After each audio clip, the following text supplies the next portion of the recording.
Hello, welcome back to the David Watson podcast. Today I spoke with Don and we discussed everything from the books he's written to some of the history of Texas. I hope you enjoyed the episode. Hello, welcome to the David Watson podcast. I'm glad to hear that you have sunshine. And what else is going on in Sugarland? Well, I'm writing a new novel, and I got stories to tell you about another one. And I wouldn't be surprised, David, if I'm not about the oldest novelist you've ever had on. I'm 88 years old. So, Oh, have yeah, you had anybody on older than that? I might have, Anyway, I might you have. might have. You The might have. competition is definitely stiff. There's definitely a good competition out there. Well, I started writing when I was 80, and I've written 4 books since then. And I love to write. And 3 of them are novels. One is actually about the stock market, but my latest one is called By Means of Peace. And I wrote it to essentially coincide with the presidential election that we have just had. I started writing it at the midterm elections a little over 2 years ago, and I saw how the political parties here in the United States were so divided. I said this would be a good story for a novel, and so I started the thought. I said everybody's going to vote straight party lines, so the thought groupthink popped into my mind, and so that was sort of the theme that I used. That everybody was following the leader, so to speak, and but in the novel, I of course we have strong Democratic and Republican parties here. The third parties in the United States essentially don't stand a chance. But in my novel, it was the third party president that rose to the top and won the presidential election. And so my goal was to have that out shortly before the presidential election because I was trying to coincide with it and show how, let's say, we need to do a little individual thinking once in a while. But anyway, the new president, he solved all of the problems in his first term and essentially rose to the position of dictator of the world, you might say, world dictator. And anyway, at that point, all kinds of things started going wrong.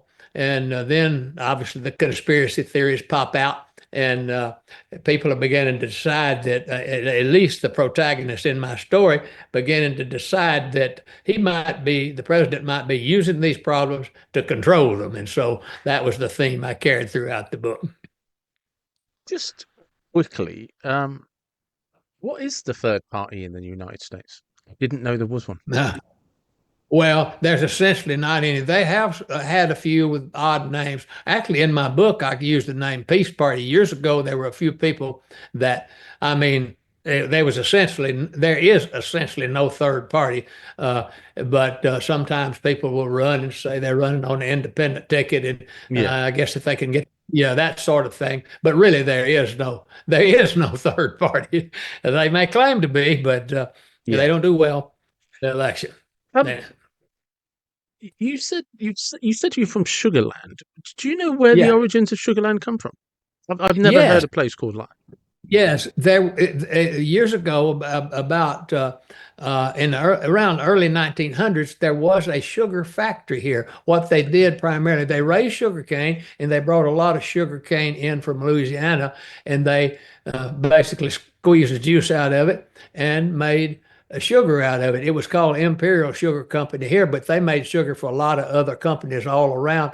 And that shut down about 25 years ago.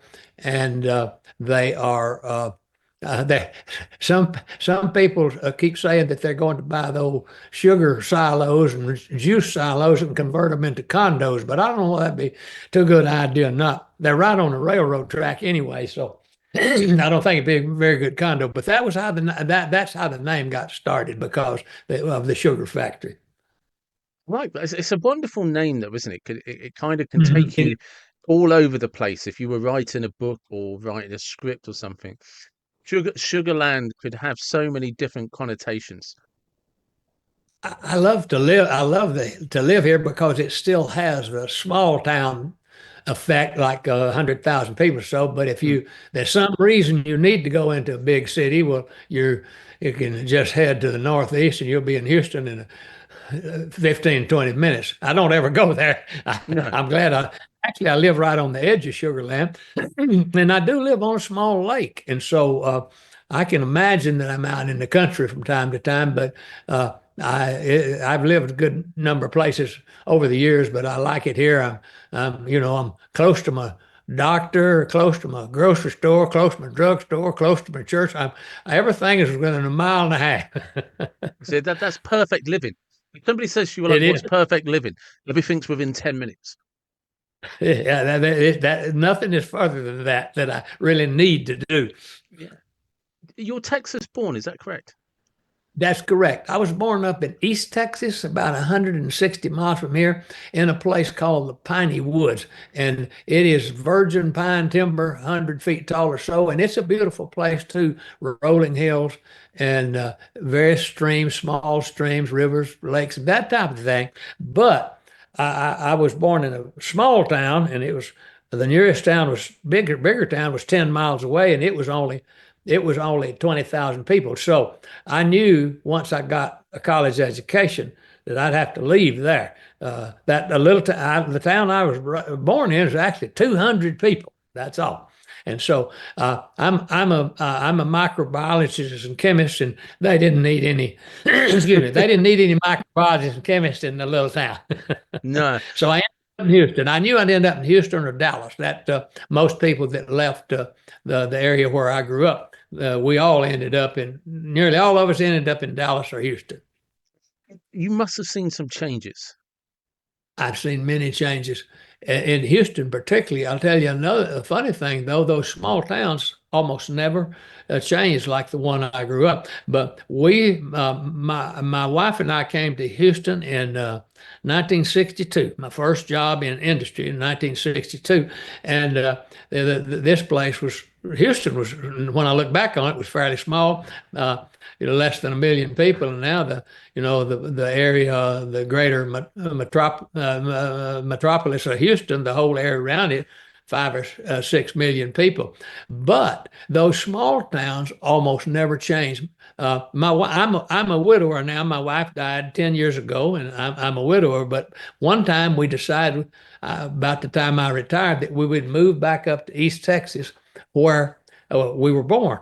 And while we had many friends up there, we found out that some of them had lived in the same county all of their life, and so we didn't even know it until we got up there, and we had a different frame of reference because we were the ones that had changed, not them. Yeah. But so you said you started writing when you were 80, is that right? Yes, I had never written much fiction before that. I did. As old as I am, I can go back from stories, but practically back to the Stone Age. You mentioned Stonehenge. I guess that's what made me think of that. But anyway, when I joined the Air Force right out of high school, I was 18 years old. I was in the Air Force for 4 years, and I served at the Panama Canal. I liked it down there a lot. I was there 3.5 years. And I wrote. My job was I was in survival training, jungle survival training. But I wrote. This was volunteer. I didn't get paid for this. A gossip column for the base newspaper. They wanted to know what was going on in every outfit, and so I said, "Sure, I'll do that." And so I liked doing it. And the editor of the paper, he said, "Would you like to join the paper? I like your writing." I mean, I was 18 years old, and I'd had high school English, and I was good at it. But that was all of the writing experience I had. So I requested my base commander to let me transfer to the base newspaper, a weekly newspaper, and he wrote back a very stark letter. He said, "Airman Johnston, his skills are survival training. He's been schooled in that, and we need more people doing that than we do writing gossip columns. So request denied." And so he may have done me a favor. I've heard of these young authors just, most of them practically starved to death. But then I also entered a short story contest down in that was when that would have been in when I was about 19 to 20, and I won. There were many bases, Army, Air Force, Navy, Marines in Panama at that time because we were squared away to protect the canal. So I entered this contest. And I won second prize, $15, big prize, huh? $15. But anyway, That went a long but way. You were happy to win $15. but a funny thing happened though, because the person that won first prize, he was about to get discharged from the service. They sent him back. It was his term of duty was up, tour of duty was up, and so they found out that he had plagiarized his story. So I was hoping that they would declare me the first place winner, but I'm still waiting. They never did it, and Never so did. that was actually pretty much the end of my fiction writing. After I got out of college, well, came back from the Air Force and went to college and started working in industry. I did write technical reports and research papers, some of which have been published in trade journals and even chapters in books, but no fiction whatsoever. It was all technical stuff. In fact, it was almost a hindrance when I decided to write fiction because everything that I'd written before, I had to verify it and back it up. And so I had a little bit of trouble at first, just making things up. But I finally I said, wait a minute. I said, anything that I say in this story is true for the duration of the story at any rate. So I got over that mental block pretty quickly and found that I love to write. So that's interesting because you discovered the love of writing much later Mhm. in life, It is. and you don't have any.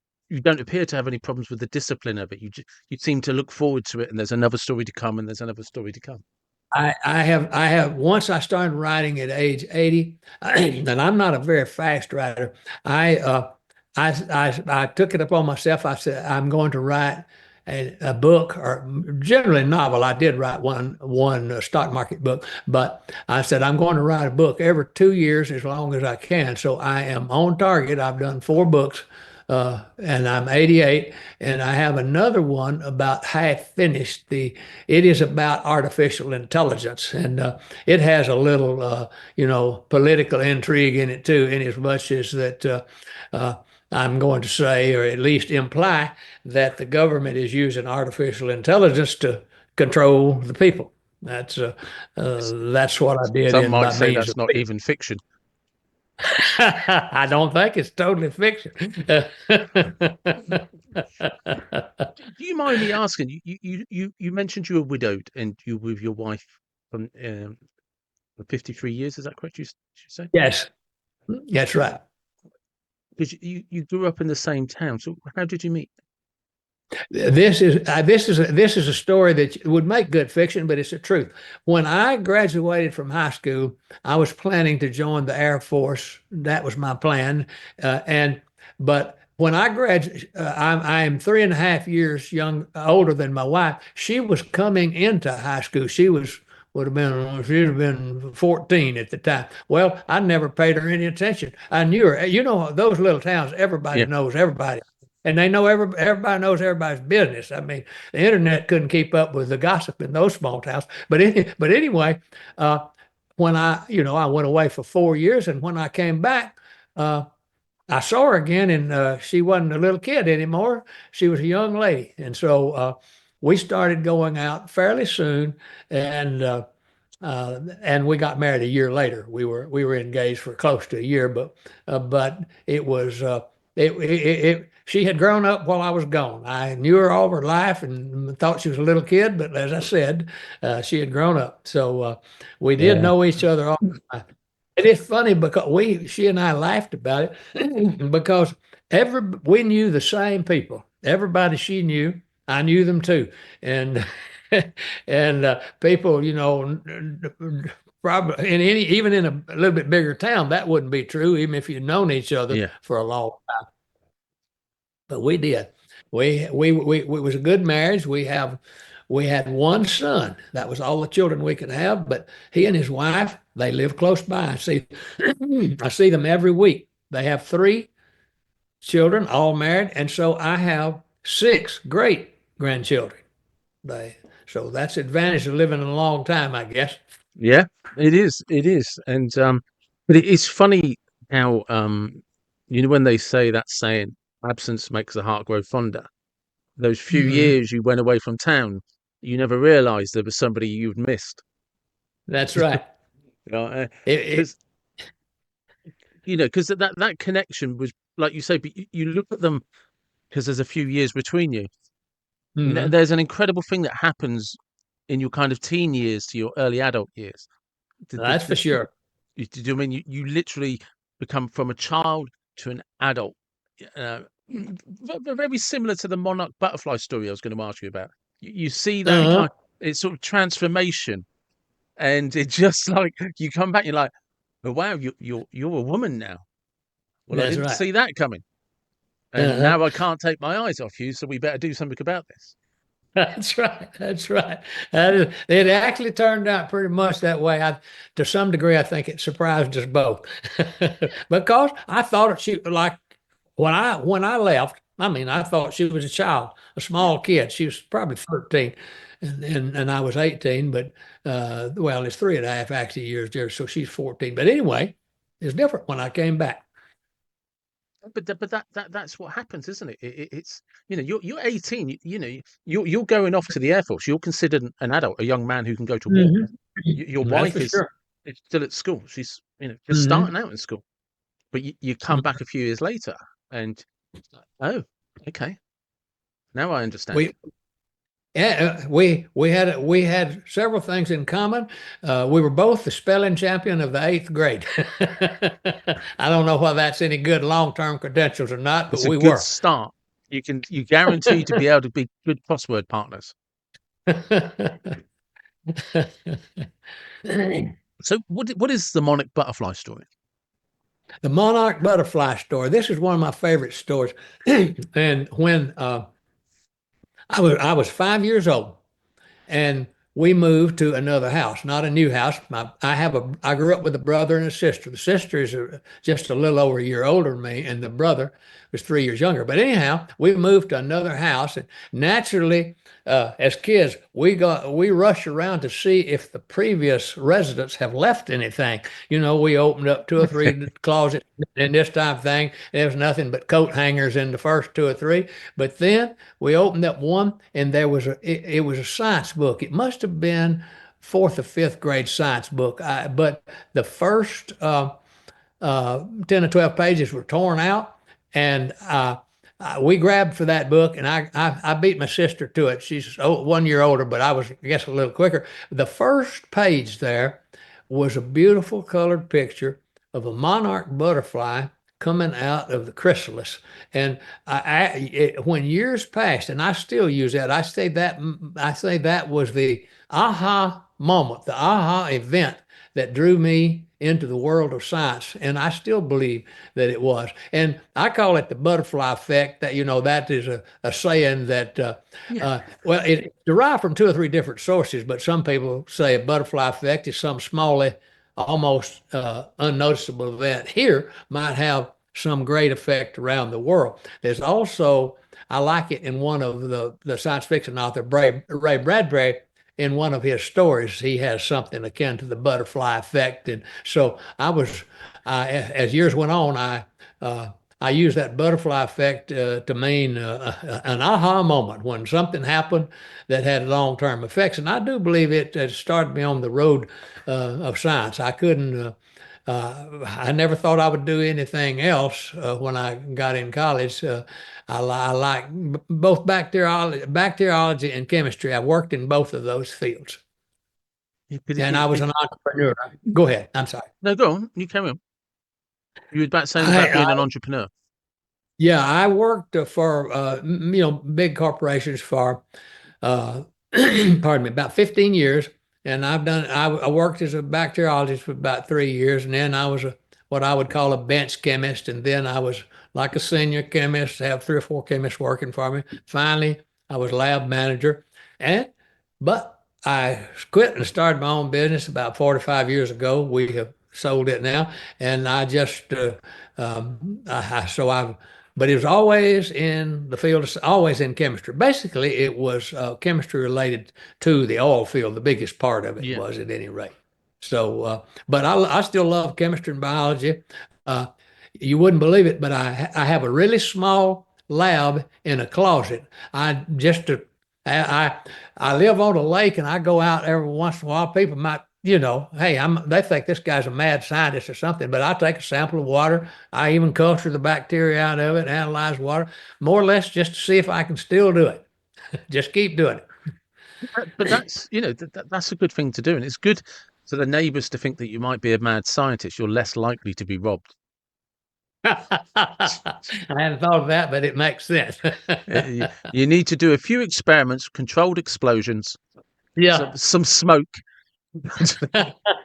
just to keep the neighbors on their toes. It's like, don't mess with Don. Just leave Don alone, and the rest of the Well, village is safe. I'll tell you a funny story about that. Here's an explosion. One time, well, it's been about 10 years ago. There were some friends. They had several sons about 15, 16, 17 years old, and I'd always had this lab. And so they asked me, I was trying to interest them in science subjects. I wanted to make a scientist out of them if I could. But anyhow, we had what we call like a 2-day short course. We showed several things, but at the end, this is the explosion story. At the end of it, uh, I showed them how to make napalm, as Right. if they needed to know. I'm sure their parents were glad that I showed them that. Everybody But needs anyway, to know how to make napalm. we actually took a little bitty small piece of it out in my backyard, which is a brick fence there, no one can see it, and we put it on a stone and lit it. And so years later, this was like 10 years ago. Years later, when I see these guys, they're all in college now. Let's see, a couple of them graduated, one of them is still in college.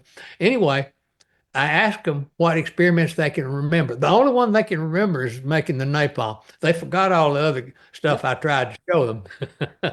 But this is what people, like when you're teaching kids, people need to understand something. Learning is only interesting if you make it emotional. That's right. And if you blow something up, set it on fire, freeze it, bring it back to life or kill it, I'm going to remember. I mean, it's just that's how it works. I remember learning about Hmm. potassium permanganate and glycerine, and that if you Hmm. combine the two, it's on fire. And depending Yep. on how you combine it, depends on the type of fire you get. So if you put Yeah. potassium permanganate down first and then glycerine on top, oh right. But if you have glycerine and then sprinkle potassium permanganate on it, it's two slightly different reactions. And Yeah. what I learned that, and I think the reason I've always remembered that is because you can buy it from a shop chemist. But what you can't Hmm. do is buy it from the same chemist because they'll realize what you're probably trying to do. That's And funny. that's a Yeah. strange reason to learn something. But I'm 50 years old and I've never forgotten that. You never forget things like that. And I thought about it. I had tremendous ability to learn things that I really liked. Mm. But, in college, they make you learn some things you're not interested in. You got required courses. Some of those, I took I was taking microbiology and comparative anatomy, anatomy and physiology, organic chemistry. I found those easy, but the subjects that I didn't care anything about Yeah. were considerably, most people would say, easier than those subjects, but I had to work harder to learn them because I didn't care anything about them. You can learn what you like, and that's certainly it. I I mean, I never thought about this as a kid at school, but I remember trying to learn, like you have to learn because you're in chemistry, biology, physics, and all of that, just through general, what you'd call high school, I suppose. And you have to Yeah. learn the periodic table. And Hmm. I look at that now, and if you'd have just asked me or told me, right, learn these symbols because these are the ones that create chemical reactions, and show me what the Hmm. chemical reactions are, I bet you Hmm. 99% of the kids in that class would have learned the periodic table. You have to show them what it's for. That's Yeah. right. I remember taking trigonometry. And they was giving this sign over cosine all the time. I said, well, what's all that mean? And then one summer I was in college, I helped a surveyor and in just a short period of time, I understood what that was about, and I liked it after that. But we there was some geodesic post on one side of a small lake, and we were on the other side, and I drug that chain, how a Yeah, surveyor stretched the chain. I had a machete chopping leaves and limbs and stuff like that, and so we had measured down one side of the property on one side of the lake, and we needed to know how far it was over to that geodesic marker. I thought I was going to have to swim a lake with that chain. He's, and he said, "No, we're not going to do that." He said, we'll stop here, we'll go down here a certain distance, and we'll take that angle over to what the marker is. We'll know exactly where that marker is. I said, wait a minute, this makes sense. And yeah. so you have to know what use it is. Just memorizing something that you don't think has any utility at all is hard. It is, and the thing that's really crazy about that, if you teach it with experiments that people can get behind, you actually realize how useful chemistry and physics are in everyday life and how That's much of right. it is going on around you. You know, from washing powder to how your TV works. It's all That's right. physics and chemistry. But they Yeah. don't teach it like that. They ask you to learn the periodic table, which is Yeah. just a bunch of lines and letters. And it's Yeah. like And it it's the makes same as they just ask you to memorize these formula and these equations, and if they would show you more about what it yeah, really is. yeah.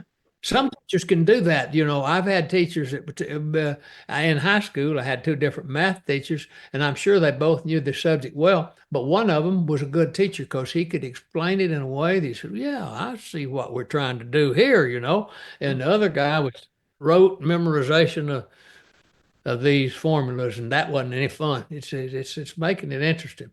It is. Yeah, it is. Because the funny thing is, it's like two of the best examples of chemistry that people are not aware of is Coca-Cola and tomato ketchup. Because Hmm. it's the right balance of ingredients on your tongue that makes it That's so right. enticing. Because Hmm. I remember reading, I think it was a Malcolm Gladwell book, but I could be wrong. And he talked about that the secret of Heinz ketchup is the balance of salt and sugar and basically the balance of ingredients, which they Hmm. didn't know at the time. It was just struck by luck. But there's this tomato ketchup apparently getting around the world where people are always trying to make the best tomato ketchup. And you can turn up to these things, taste all these different tomato ketchup, and they are from a sort of the cooking flavor Hmm. experience, the culinary experience, phenomenal. But the reason tomato ketchup works so well is it has the perfect amount of stimulus on your tongue for your brain, Yeah, and that's your tongue. chemistry. That is, your tongue can sense about four different tastes, and Yeah, it has to be more of one and less of the other, and and just a that's pinch of that, and that's the balance. If you don't know that, well, like you say, it's sheer luck. They yeah, and staggered that's into it. why there was I think it was a Frenchman who discovered salted caramel. Add salt to Hmm. Hmm. caramel, and it creates this kind of this aha moment in your brain every time you eat Hmm. it. That's what Uh, Coca-Cola does. That's what Heinz ketchup does, and oh man, that's it's that's right. chemistry. They hit that magic flavor, and Yeah, you can't resist it. You mentioned Coca-Cola. I'm almost addicted to Diet Cherry Coke. I drink the diet not because I'm worried about weight. I just the regular one tastes too sweet to me, yeah. but I like the diet. And then I started drinking Diet Cherry Coke. I like it so much, I won't even buy the six pack. When I run to the drugstore for something, they got them in a case, and I'll just get one, like a pint, because if I'll drink the whole thing if I get it. But they got, in my opinion, they got the perfect balance for for a soft drink. But because if I have I do like cherry Coke. You don't get much of it in the UK, to be honest. Um, Hmm. I'm a big Dr. Pepper fan. Dr. Pepper's my choice of drink. I love a Dr. Pepper. That's very interesting. I told you I'm a widower. I date a widow. I go see her nearly every day, and if she can't get Dr. Pepper, she just takes water. And I've had two or three other friends that were that way. They were really That's the only soft drink they liked. I'll Yeah. drink others if once in a while, but they Dr. Pepper was their drink, and she's that way too. Yeah. If I'm not buying it, I'll drink whatever you give me. But if I'm paying for it, I want Dr. Pepper. Uh, well, the thing about that Dr. Pepper, I like it if it's ice cold, maybe even almost frozen with some ice crystals where you put it in your freezer. But Mm. to me, once it warms up, it tastes like medicine. It's funny. That's what I said. But if Yeah. it's got ice crystals in it, it's good. Um, just want to go backwards slightly, if I may. Um, because the problem is now I want a Dr. Pepper and I don't have any in the house. Yeah. You mentioned as a child moving house. What was it your parents were doing? My dad worked for the Texas Forest Service. The community that I grew up in was nearly all farms, and they were small farms. I mean, it was almost just one generation removed from let's say 40 acres and a mule. It had moved up Yeah. one notch above that. But he worked for the Texas Forest Service, which he set back. They do it with airplanes now, but he sat on one of those tall lookout towers, and they had a big mountain compass and all that stuff, and they'd see smoke, and so that was his profession. You would call it a forest ranger, but it wasn't a big park where you'd see a forest ranger there. It was there in the edge of the piney woods, and the main thing, obviously, it was to prevent fire, but they had the equipment to fight a fire, to put out a fire. So I've helped him do that on many occasions. But that was his profession, and we always, though we lived in that farming community, we always had a fairly large garden. I mean, we raised most of our vegetables, and my mother would can those in later years. She would freeze them, but I've always said we lived in a rather poor part of the country, but we didn't know it because we ate better than the Yeah. president was. We were eating fresh vegetables and fruit and that kind of thing, that most of which we, in fact, raised ourselves. So it This was is it. it was People can kind of weirdly describe it as poor, but like you said, mhm, you ate like kings. we did. We did. We had everything. We had the necessities of life and may a few other things we liked. But my dad made approximately the same as a school teacher. I think it was slightly less because it was integrated into Mm. that Texas A&M University Extension Service. So, but we lived in a place that was poor enough that we thought school teachers were making a good living. Now that's rather poor. Yeah, yeah, yeah. Did you ever meet your grandparents?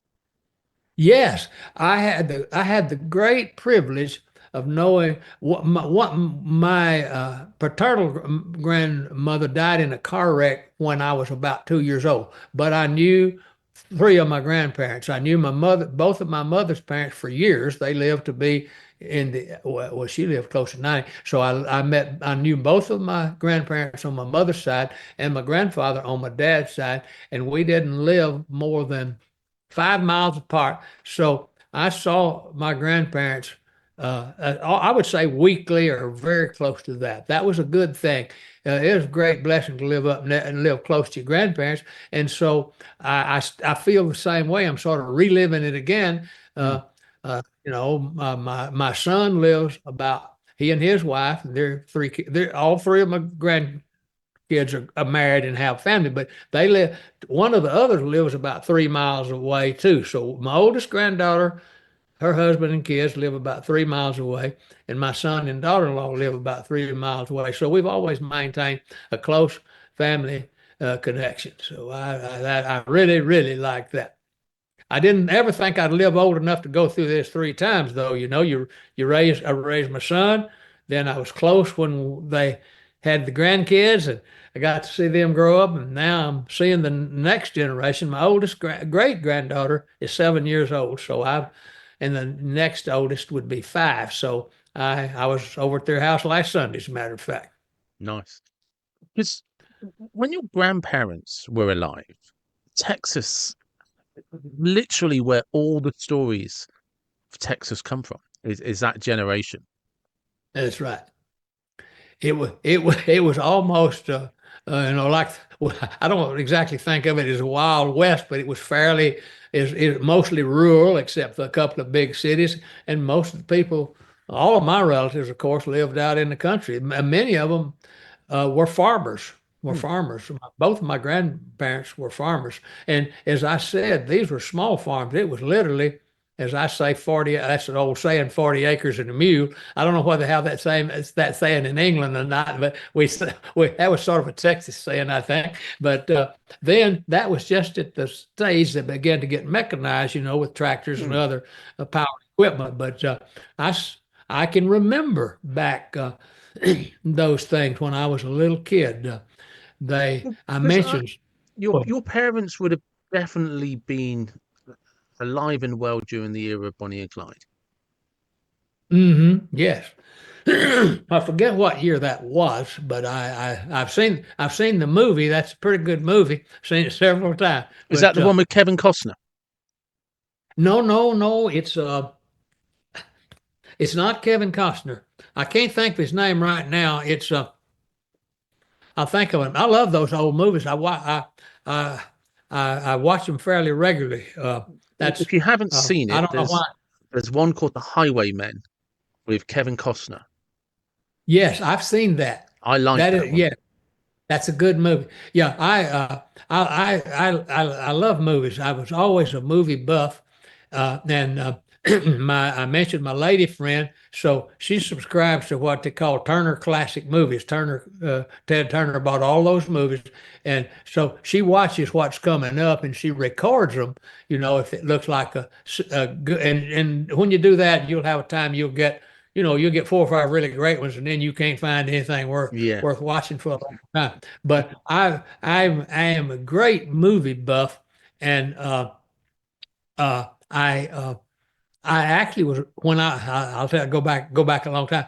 When I was in the Air Force, I took it was a side job as a movie projectionist. It was a strange thing there oh wow. because I had a lot of time. I mostly worked 8 hours a day, and so I said, okay, I'll find some kind of side gig here just to have something fun to do. And so I signed up to be a Red Cross life saving, and I was in the middle of that course.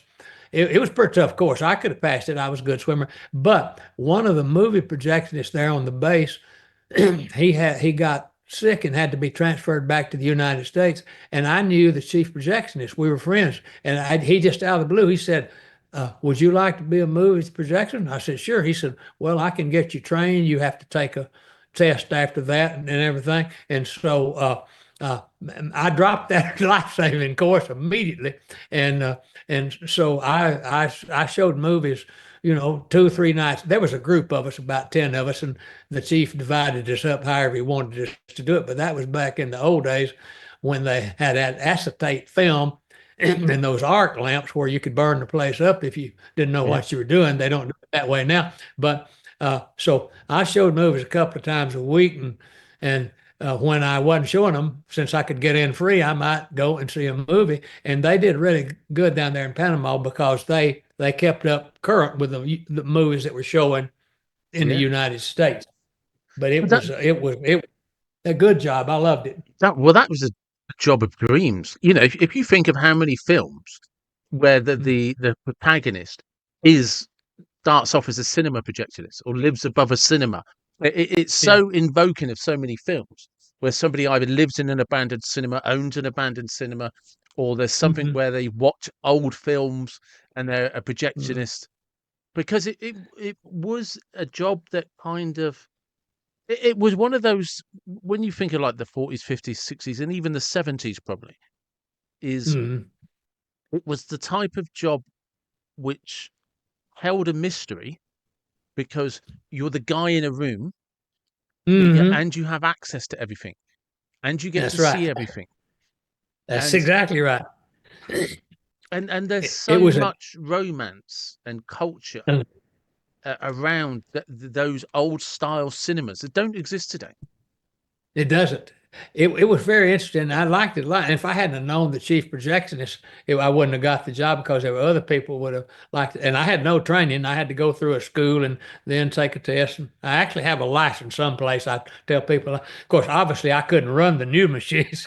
No. Everything is completely different. But the rule was, since that was the acetate film, you had to have two projectionists in the room at all time. One person could do it easy. So as we would show a movie twice and show it back to back, you might say. So I'd sit in the control room with my feet up on the switches and stuff and drinking a cup of coffee while he ran it, and then we'd trade places. It was a dream job. It didn't pay much. I think I was making $1 an hour. That was a long time ago, but it'd be worth more than that. But it wasn't a lot. But the fringe benefits of going to the movie anytime I wanted to. In fact, I took a date several times. Everybody there that would work there, they knew me. They didn't even charge me if I'd bring a young lady to the movie. We just nodded and walked on in. So that was a good That's job. right. It was a job with proper perks that mattered. Yeah, it wasn't any. The salary was no good, but the perks they were nice. And you got to see all of the films. Hmm. And as I say, they were essentially the same films that we're showing here in the United States. So it was they did the armed services did a good job there, being as we were in a foreign country, and so they did a good job with that. They did a good job with sports. So the base had a basketball team, baseball team, track team, weightlifting team, boxing team, all gymnastics. We didn't have a football team, but we had just about everything else that you could think of. So I enjoyed. Back then, especially, what the military did well is make it a home from home. That's right. That's right. And the military service did a good job of doing that. In fact, I liked the service so much that I like being in Panama. As I said, I stayed 3.5 years. I would have only had to stay 2.5, but I liked it so much, and I didn't know where they might send me if I left. So I just requested to spend the rest of my time there. The base commander okayed that, though he did not okay my request to be a newspaper man. No. Did your grandparents ever tell you any stories about the Texas that they grew up in?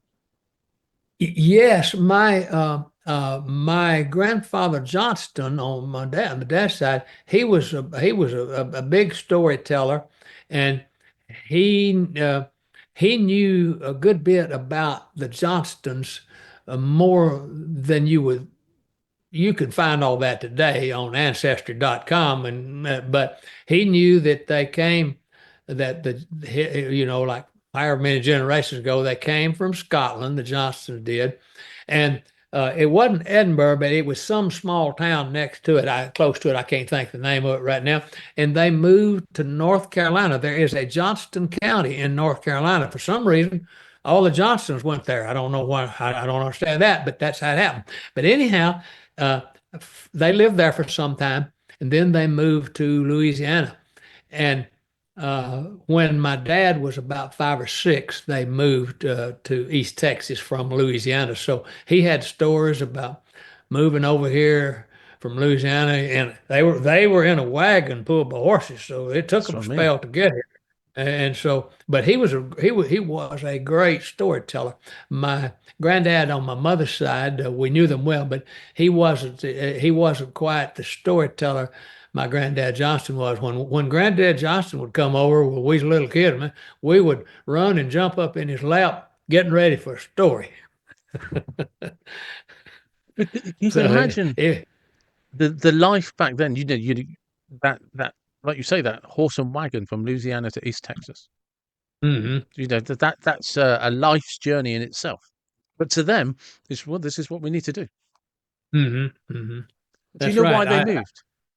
I don't really know why they moved. They never did have any reason that told me, because I mean, they had no college. They were farmers. So I don't know why they did. I do not know why they moved, but they moved with some other families that I knew. The other family's name is Turner. They'd been good friends in Louisiana, and they, we four generations of Johnsons and Turners knew each other, and I knew the younger generation when I was there in East Texas, but their grandparents had come from Louisiana when mine did. You can imagine it's just a bunch of blokes sat around one Yeah. day drinking a beer saying, you know what, I've heard this story about East Texas, and this is a Hmm. good idea. And the That's next right. thing you know, some wives are being told, by the way, we're moving to East Texas because Yeah. Don's got a good idea. He said it'll work out fine. Yeah, that's right. That's I just thought of a story that I'm going to tell you.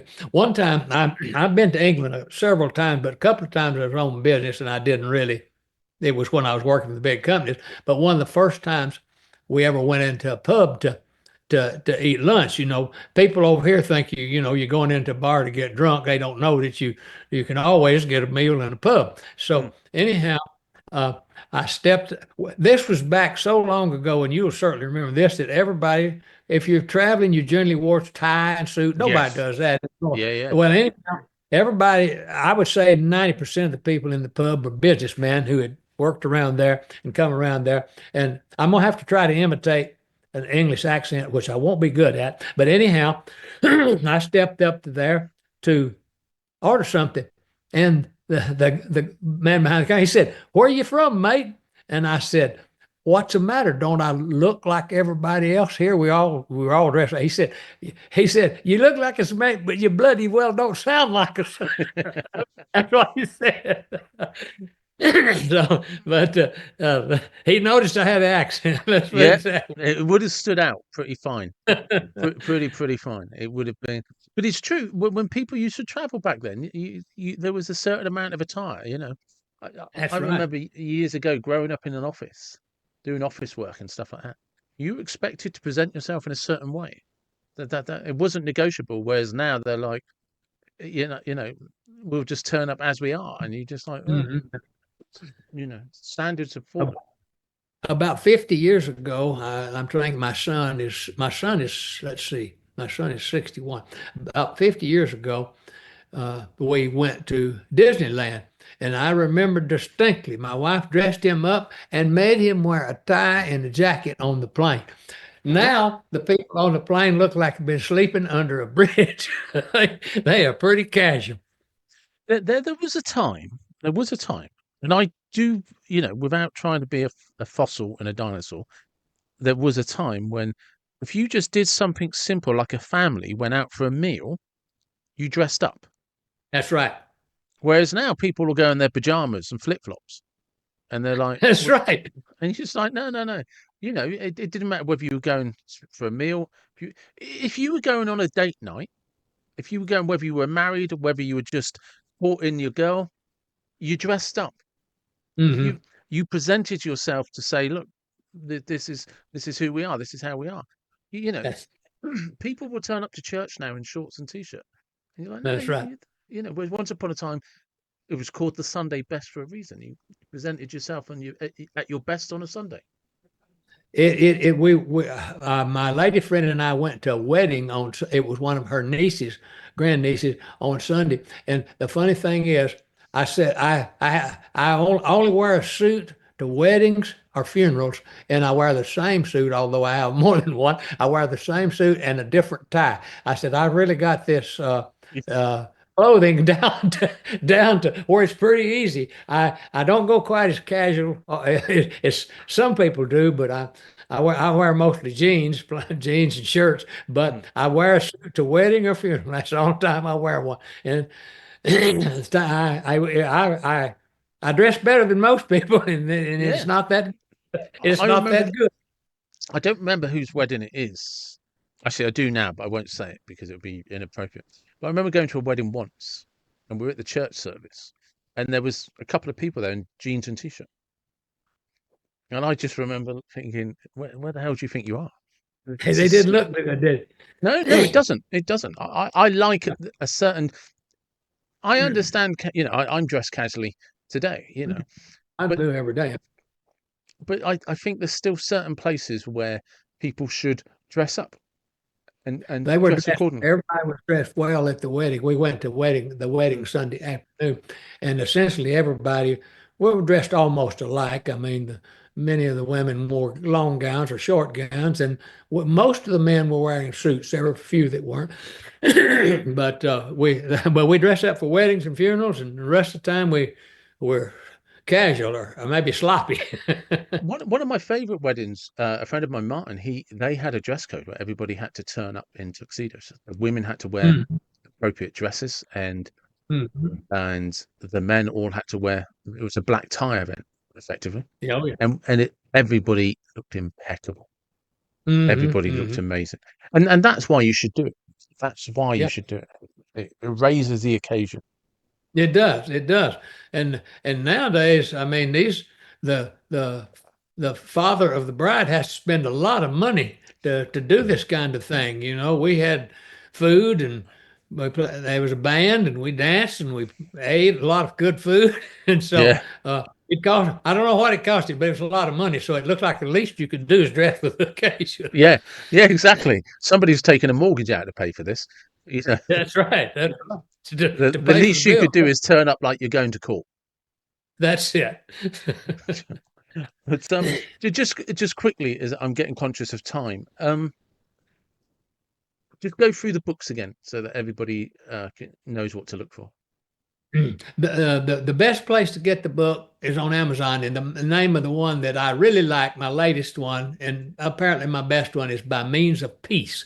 And actually, that is a phrase out of the book of Daniel in the Bible, and it says, "By means of peace, he will destroy many." And so the apparently that was referring to some king came into power and did good for a while, and then he turned evil. Well, that's what happens to the president in By Means of Peace. And I've written my other science fiction books are called The Alamogordo Connection. I'm kind of tying it to the White Sands and the things that have happened out there in New Mexico. And the other one is named the Darlumbri Chronicles. It is that name Darlumbri means to give light in Spanish, and it's a doctor's name. I wished I'd have named it something differently because most people don't really get the idea Yeah, of that name. By Means of Peace, actually, the professional reviewers, Kirkus Reviews and others, give it.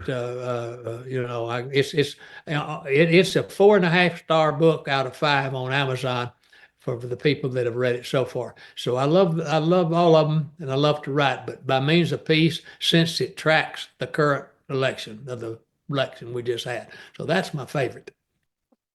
lastly, and this is just a random question that I just enjoy asking, and I want you to just completely imagination. There's no rules to this, and I want you to imagine you have a time machine. The time machine, in terms of a mode of transport, will be a car. So, what car would be your mode of transport for a time machine? Where would you go? Why would you go there? And what would you be listening to on the radio? That's a good question. Well, uh, I have a Lexus, and so I could think of it as a time machine. I think I would go into the future instead of the past and see what has happened. I'd want to know what this, so let's say the war of man versus machines has turned into, especially since AI is getting so Mm, prevalent nowadays and it makes the news practically every day. So I'd go into the future and see who won the battle, the men or the machines. And as far as the what I'd be listening to on the radio, I'd probably listen to 50s music. That was the age that I grew up in, the 50s. And so I still like those old songs. From about 1950 to about 1965. In fact, I have 1,500 of those songs wow. from that era on my iPhone, and so I would probably be in my. I would pick out one of those uh, list of songs and just punch a button and let it play randomly. It'd be playing things like Mona Lisa from Nat King Cole, sung by Nat King Yeah. Cole. They'd be playing Shake, Rattle, and Roll, some of the rock when the rock and roll started in that era. So That that'd be must the have big. been an amazing time to grow up in America. It was. The music was incredible. Yeah. I came through the time where there in East Texas they listened to mostly country Western type music. But the when I was about 14 years old, pop music, and that's actually why I mentioned Nat King Cole, because I remember distinctly the first time I heard the song Mona Lisa by Nat King Cole, and I said, that's a little bit different what we've been listening to. So, and then also rock and roll bloomed in that era. So that was the music changed then. The 50s and the 60s, because I was born in 74, so the 50s and the Hmm. 60s are a really favorite era for me because the two things that changed massively, well, the three things that changed massively, and because of these two things, the music, the cars, and that followed with how people dressed.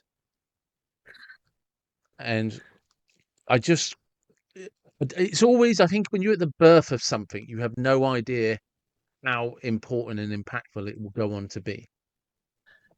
Well, the You know. three things you mentioned have certainly changed since. Yes. Yeah. But I also saw the birth of the computer age too. Yeah. See, Well, I've uh, seen that. uh, I seen the birth of the computer age in the yeah, 80s, and that's I've right. seen the birth of the internet. Certainly you're the age that you would. That's right. Yeah, So and I've seen. I mean, not so much for America, but in the UK, I've seen the birth of things like color television, video. yes. Oh yeah. I remember that too. Yeah, but Yeah. that's Um, right. but I just think of, when I think of the 50s and the old films and the old sitcoms, band halls, live bands, rock and roll, Oh yeah. muscle Oh, cars. It's that's just, right. it's just like, and yeah, just an amazing, you have the Marlon Brandos, the James Deans. Oh, oh yes. Love those old movies. Hmm. That's some of the one. Too bad James Dean only made three movies because he was great. Yeah, You know, I like the one he's in East of Eden, based on yeah, John Steinbeck. That is one great movie. It's one of my all-time favorites. Really good. John Steinbeck was a good writer, and they captured what he was. He was showing all of the human emotions in that movie. Everybody yeah. was in the movie. Good, evil, love, hate, everything you can think of. Yeah, and one of the things that, and probably because it was just the aura that surrounded James Dean, or at least the myth, Hmm. is the simplicity of denim jeans and white t-shirt. That's right. You know, He it, made yeah, he made that a brand, didn't he? Yeah, he did, and it was a brand that anybody could wear. that's right. And so and Don, that's been absolutely amazing. Thank you very much for your time. I really appreciate it. David, I really, really enjoyed talking to you. It was fun. So thank you for having me. And there you have it. That was Don. What an amazing man. And so many stories. And we are actually going to try to get together again and talk about some of that history of Texas. And which I'm fascinated by anybody that can at least say they've spoken to people who had first-hand accounts of what happened. So hopefully we'll make that happen and get it together. Please do check out the links below with the links to his book and all of his books. And as always, um, as I always say, thank you for watching. Thank you for subscribing, the support, and all of the comments. It is appreciated. And wherever you're from, whatever you believe, please do take care and be blessed. Thank you.